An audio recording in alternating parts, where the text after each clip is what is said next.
आपण या ठिकाणी करणार आहोत प्रत्येकाने हाताने टाळी वाजवायची आणि मुखाने नामचिंतन करायचं। ओम नमः शिवाय ओम नमः शिवाय नमः शिवाय नमः शिवाय ओम नमः शिवाय नमः शिवाय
गजाननं भूतगणाधिसेवितं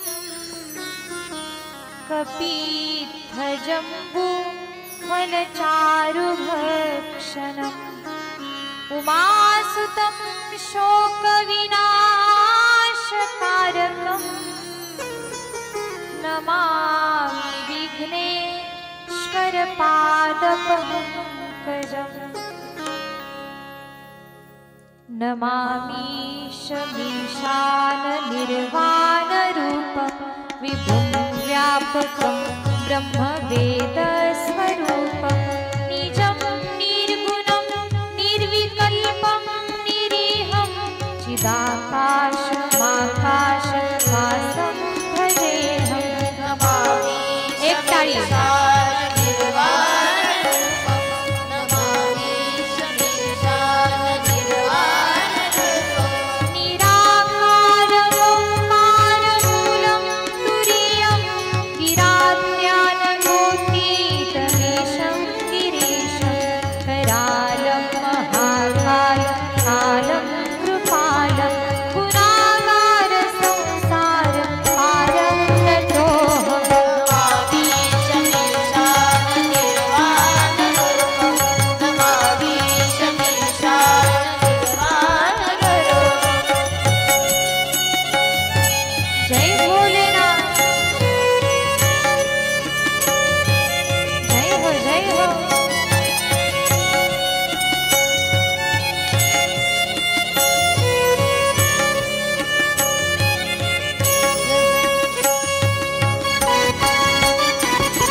प्रकृष्टं प्रगल्भा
रुद्राष्टकमिदं प्रोक्तं विप्रेण हरतोष्वे हे पठन्ति नरा भक्त्या तेषां शम्भु प्रसीदते लोकाभिरामं रणरङ्गधीरं राजीवनेत्रं रघुवंशनाथं कारुण्यरूपं करुणाकरन्तं श्रीरामचन्द्रं शरणं प्रपद्ये मनोजवं मारुततुल्यवेगं जितेन्द्रियं बुद्धिमतां वरिष्ठं वातात्मजं वानरयूथमुख्यं श्रीरामदूतं शरणं प्रपद्ये चलो आओ जी पवन कुमार पधारो हरि कीर्तन में चलो आओ जी पवन कुमार पधारो हरि कीर्तन में चलो आओ जी ताई पधारो हरि कीर्तन चलो आओ जी पवन कुमार पधारो हरि कीर्तन चलो आओ जी चलो आओ जी चलो आओ जी पवन कुमार पधारो हरि कीर्तन में चलो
परम मंगलमय जीवाचं परम कल्याण करणारी, प्रत्येक साधकाला, प्रत्येक भक्ताला, प्रत्येक उपासकाला आपल्या भक्ती सुखामध्ये नाहू घालणारी, परम पवित्र पावन पुनीत करणारी अशी ही श्री शिव महापुराण कथा।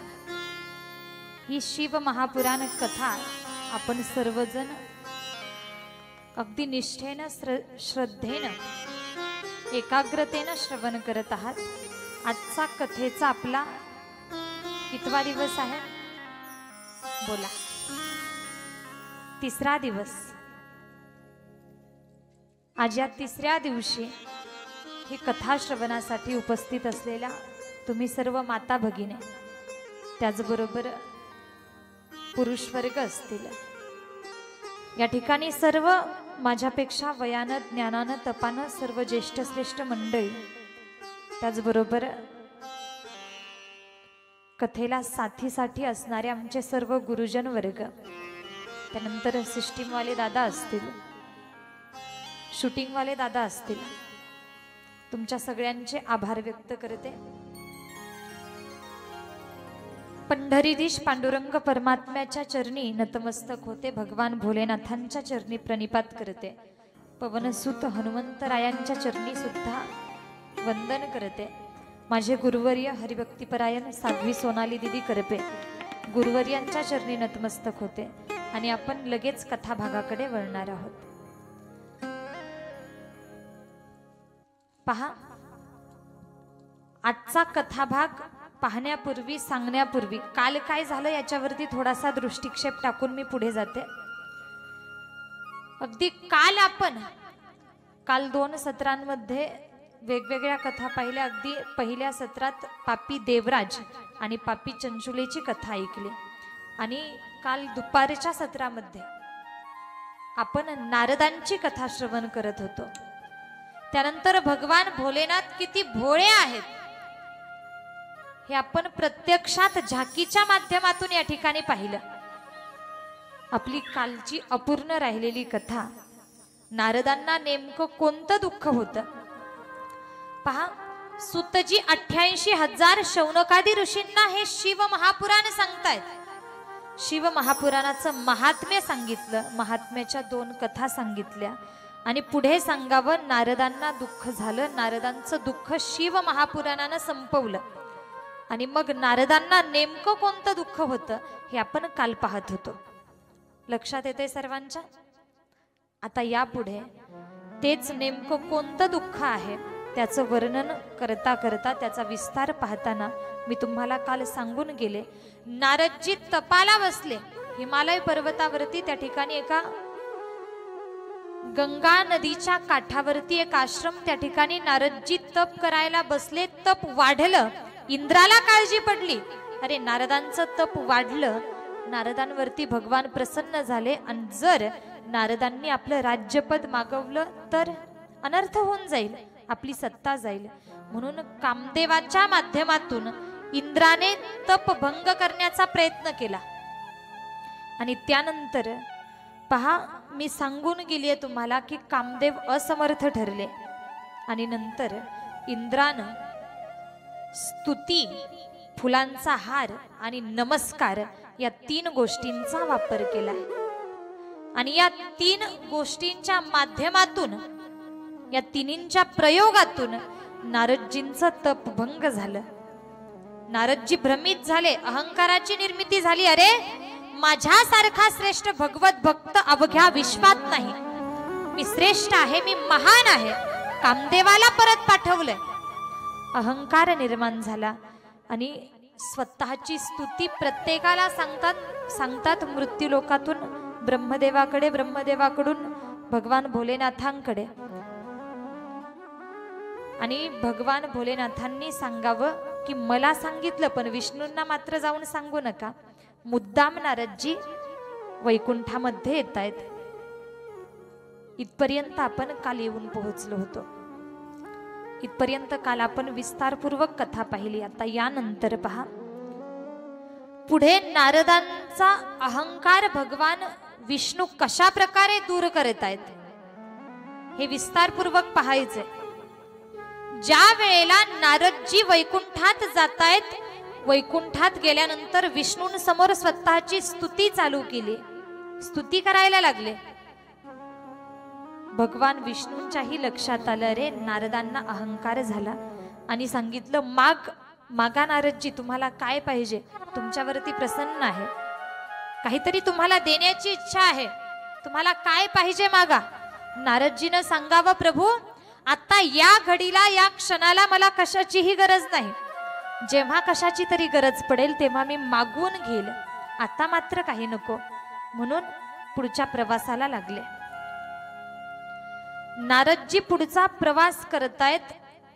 भगवान विष्णू, मी काल सांगितलंय तुम्हाला, भगवान परमात्मा ही जगताची आई आहे. भगवंत रूपी आईला आपल्या लेकराची चिंता आहे, काळजी आहे. नारदजींना आपल्या भक्ताला या अहंकारातून, गर्वातून बाहेर काढायचे. भगवान विष्णूंनी आता आपली माया रचावी. कशा प्रकारे माया रचतात पहा. ज्या मार्गाने, ज्या रस्त्यानं नारदजी चाललेत, त्या मार्गावरती भगवान विष्णूंनी सुंदर असं एक मायावी नगर निर्माण केलं. मायावी नगराची निर्मिती केली. आणि पहा, एक प्रकारे ही जी माया आहे, ही जी प्रकृती आहे, ही भगवंताची सावली आहे. भगवंत वेगळा आहे, माया वेगळी आहे. भगवंतानंच निर्माण केलेली ही माया आहे आणि या मायेमध्ये तुम्ही आम्ही प्रत्येक जण गुरफटलो जातो. एक प्रकारे मोह, हे माझं ते माझं, ही माया आहे. आणि अनेक साधू संतांनी या मायेचं वर्णन केलंय पहा. हरी हरी तुम्ही मनारे सकळ, हरी हरी तुम्ही मनारे सकळ, हरी हरी तुम्ही मनारे सकळ, हरी हरी तुम्ही मनारे सकळ, हरी हरी तुम्ही मनारे सकळ, टाळी टाळी, तुम्ही मनारे सकळ, हरी हरी तुम्ही मनारे सकळ, हरी हरी तुम्ही मनारे सकळ. तेरी माया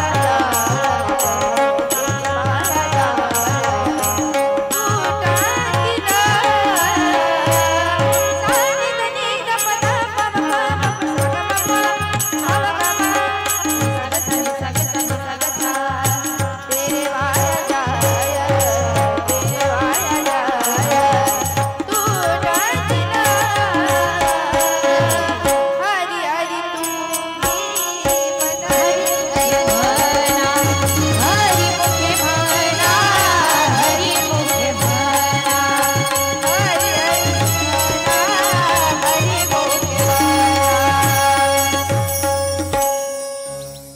हरी हरी तुम्ही मनारे सकळ, हरी हरी तुम्ही मनारे सकळ.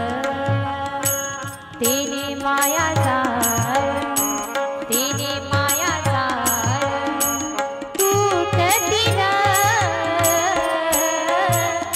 हरी मुखे म्हणा, हरी मुखे म्हणा, हरी मुखे म्हणा, हरी मुखे म्हणा. हरी हरी तुम्ही म्हणारे सकळ, तेने माया जाळ तुटतील. माया शब्द पहा, ही भगवंताची माया आहे, ज्यामध्ये तुम्ही आम्ही गुंतो. आणि या मायेतून जर बाहेर पडायचं असेल, मायेच्या आवरणातून बाहेर पडलं, तर मग भगवान परमात्म्याची तुमची आमची एक प्रकारे भेट आहे, सांगड आहे. मग त्यासाठी भगवंताच्या नामाचं चिंतन महत्वाचं आहे. हरी हरी तुम्ही म्हणारे सकळ, तेने माया जाळ तुटतील. मायेचं आवरण तुटून जाईल. पहा, या मायेचं वर्णन अनेकदा आलं, अनेको माध्यमातून आलं. सुंदर एक अशा एका भजनाच्या माध्यमातून या मायेचं वर्णन आलेलं आहे.